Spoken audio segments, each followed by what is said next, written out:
I love that. Yeah, my son is a real fan of Donald Duck, so he would have loved Do Not Fuck with Donald Duck. I'll have to tell him. I'm going to do a couple of poems, everything short, that I did in Portland when it snowed, and when I was reading Red Famine, which you'll kind of say, what? Because I'm talking about Ukraine, but really, first of all, under Stalin. So first of all, Portland. Portland is covered in snow. A squirrel runs by, surprised at cold white under his scampering paws. Portland's April blossoms are covered in white frosting, plunging from blooming trees, shaking off their chilly weight. Suffering Ukraine. Ukraine, a synonym for suffering, human-caused famine, on richly fertile land more recently inflicted by Stalin in 1929, collectivism, enforced starvation until 1933, when Ukraine's fields were bare and wasted, seeding and harvest was allowed over graves of suffering and starved peasants, intentionally starved. Today, a small percentage of land is state-owned and lies fallow. Large companies own most of the land. Oligarchs in Saudi Arabia, private owners of the past left no inheritance. Starved families disappeared, yet plots were opened for the land with his enforced famine. Khrushchev gave plots to those who would live 5 years and work the land. Yet that land too became leased to the rich and to international corporations.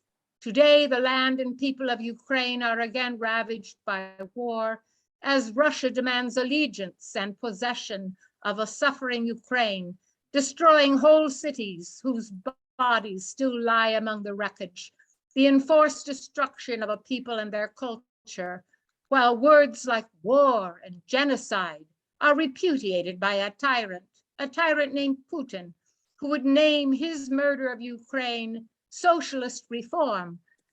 Murder by Stalin, murder by famine is repeated today in murder by Putin, by any means available for Russian acquisition of Ukraine, eventually World Bank acquisition of this suffering land and people, as the IMF and French and Saudi interests slaver over the possibilities of a ravaged Ukraine, a breadbasket waiting for another wolf with big teeth to gobble her up.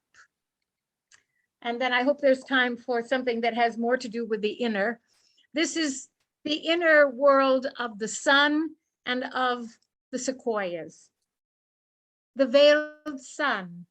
The sun was nearly hidden behind a veil of fog, sailing through incipient twilight, pale, precisely round like a large coin, floating, bearing witness to an all too busy world of scurrying energy floating above, soon to slide away into another hemisphere where she might burn above another scene, anguished or blissful, another moment in time and place as the scurrying world turns away slowly, subsiding into dark peace, waiting.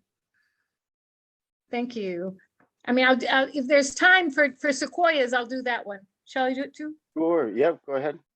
Well, giants. Giant sequoias remember a world living within its earthly means, within parameters of natural justice. Giants reaching far above, growing beyond, thrusting roots into unexploited soils. Remember a world they knew as saplings tasting the air, first as green curiosities, then adolescent exuberance, reaching upwards 1,000 years and more, felled by ignorance, yet unconquered, serene, giant prayers of the earth. Okay. Thank you.